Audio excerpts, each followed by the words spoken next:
Hello everyone, आज हम विशेषण की तीनों अवस्थाओं के बारे में हम जानेंगे। विशेषण की तीन अवस्थाओं में क्या अंतर होता है? विशेषण की मुख्य रूप से तीन अवस्थाएं होती हैं: मूलावस्था, उत्तरावस्था और उत्तमावस्था।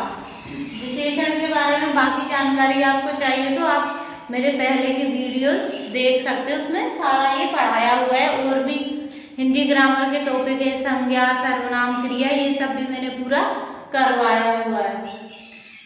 विशेषण की तीन अवस्थाएं होती है: मूलावस्था, उत्तरावस्था और उत्तमावस्था। इनकी तुलना कैसे कैसे करेंगे? मूल अवस्था होती है लघु, ये जो जिसमें भी तल लग जाए वो हमारी उत्तरावस्था होती है। जिसमें तम लगाएंगे वो होती है उत्तमावस्था, सबसे श्रेष्ठ अवस्था होती है ये लघुतर। ये मूल अवस्था में किसी भी प्रकार की कोई तुलना नहीं की जाती है।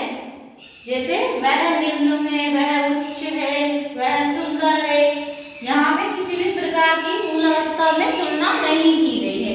उत्तरावस्था में दो व्यक्तियों में केवल तुलना की जाती है, उनकी अच्छाई या कमियां दिखाने के लिए। जैसे कोई एक से ज्यादा है या फिर कोई एक से कम है, तो हम दो व्यक्तियों में उत्तरावस्था के माध्यम से तुलना कर सकते हैं कि राम श्याम से पढ़ाई में ज्यादा उच्चतर है, इस तरीके से इसमें तुलना कर सकते हैं। यदि दोनों एक समान है तो वहां ये लागू नहीं होगा। भाई दोनों एक समान है तो वहां तुलना होगी नहीं। जब दोनों में कमियां ज्यादा है कोई, वहां पे तुलना की जाएगी।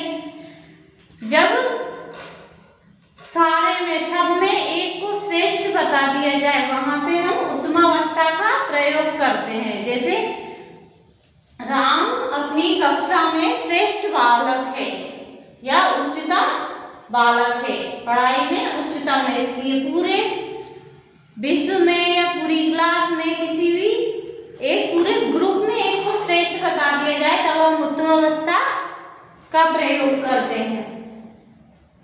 अब विशेषण का प्रयोग, हमने विशेषण के भेद देखे, इनके सारे प्रयोग देखे, इनकी तीनों अवस्थाएं देखी।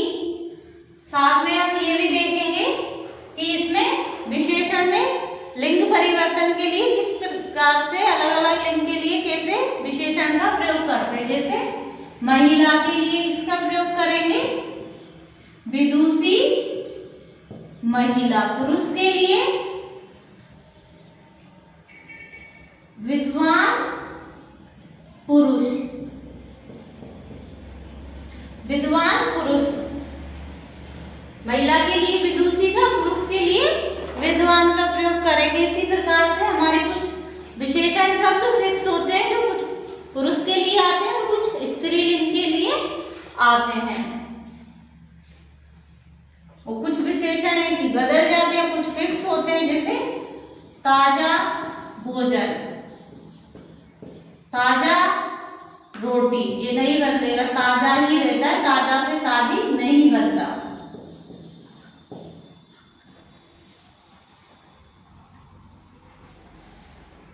जैसे हम इसके कुछ क्वेश्चन करते हैं। मैंने लिखा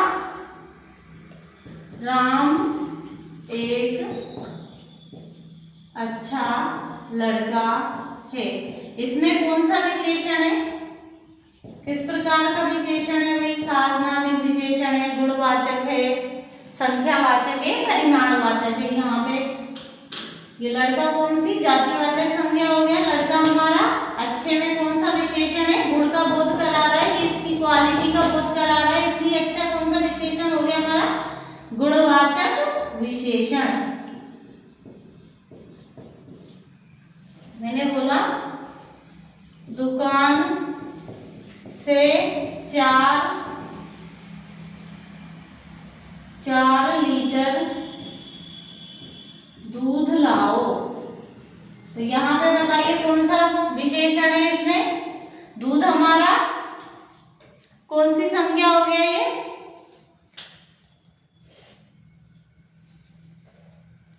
ये कौन सा विशेषण है हमारा? नापते तोलते जिन चीजों को है हम, उसमें परिमाणवाचक विशेषण।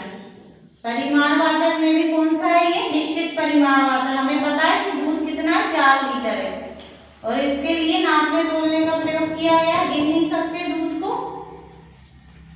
जाति, ये संज्ञा कौन सी है? जातिवाचक। जातिवाचक संज्ञा, जातिवाचक में भी कौन सी है? द्रव्यवाचक। द्रव्यवाचक संज्ञा। इस तरीके से हम देखेंगे और कल इसके सारे क्वेश्चन भी करेंगे हम विशेषण से रिलेटेड। Thank you.